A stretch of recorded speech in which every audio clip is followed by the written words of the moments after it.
Hi everyone. Today I want to discuss a little bit with you on how you can learn or understand the date clause and the parties clause when you are dealing with an assignment in conveyancing. So, for the purposes of this class, we are only going to focus on the DP of the clauses of in an assignment. Okay, so we are only going to focus on the DP, this one. All right. Okay. So then,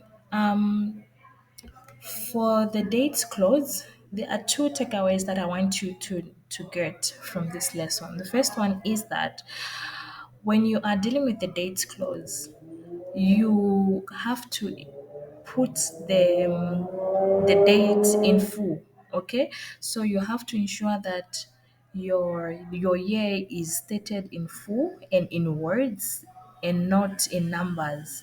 So it will be 2023 unlike 2023.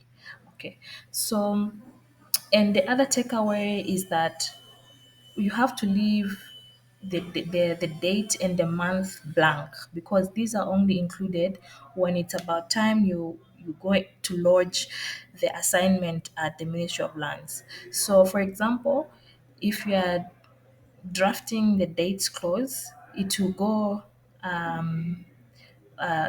like this indenture dated the dash day of dash 2023. Okay, I think for the dates clause, that's all you need to know. So those are the two takeaways that you need to know for that. And then for the parties clause, you always have to understand the capacity in which the parties are transacting. So you find that their capacities such as people transacting as individuals, or a company is transacting with an individual, or a society is transacting with a company, or or as this an association is transacting. So it goes back to the basics on how uh, these parties were incorporated, or how they are supposed to be described in their legal way. So the same way you would describe them in affidavits is the same way you're going to describe the parties here. So for example, if you're dealing with two companies that are transacting, it will be it will be it will be a company incorporated in Zambia and having its registered office in Lusaka, for example. Uh, and the other company will also be described as like.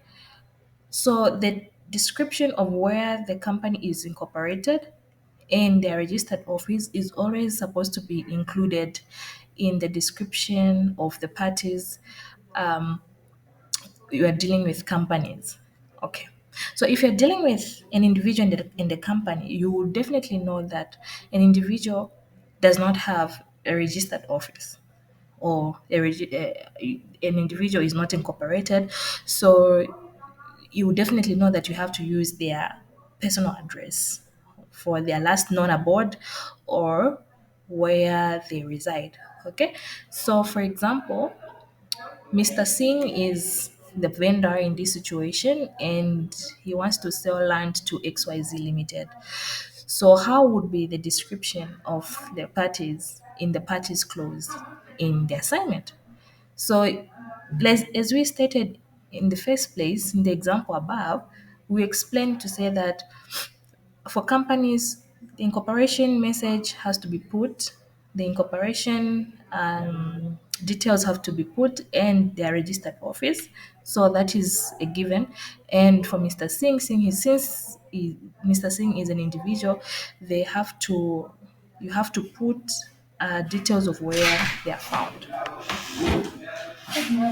Morning. Okay, so that's that. Then for a company in the society, you would definitely know that a company is incorporated, so you have to put the details of incorporation there.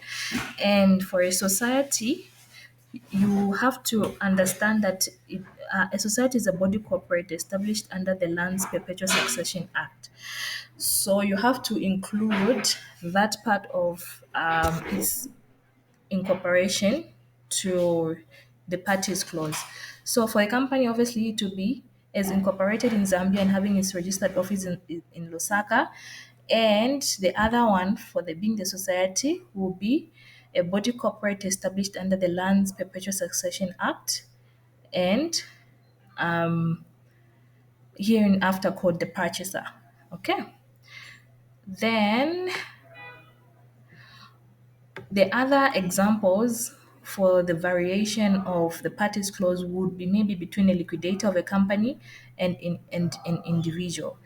So, for example, for this example, you definitely know that there are three parties that are going to be involved in here. So there'll be the liquidator itself, himself, the company, and the individual. Okay, so you would have to describe whom the liquidator is, the company, and the purchaser. So since the individual is one that is a purchaser, you will know how to describe an individual already. So let's focus on the liquidator of a company. So that will be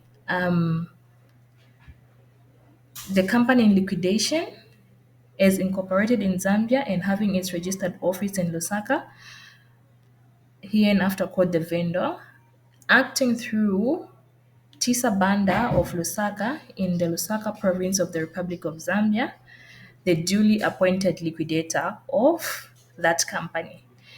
And then you can move on to describe the individual that is purchasing the land. And there are times where you'll be told to describe a mortgagee and an individual. So in most cases, you find that the mortgagee is a bank. Don't you by any chance have tickets? You find that in most cases, the mortgagee is the bank, and you would have to describe a bank according to how the bank has been incorporated. So you find that the bank is a company. So you have to describe that as how they have been incorporated as well as their registered office. And of course, an individual will be where they reside currently. And lastly, but not the least, would be a receiver of a company and an individual. And for here, you know that they are, there are three companies, or there are three parties. So there'll be the receiver, the company, and the individual.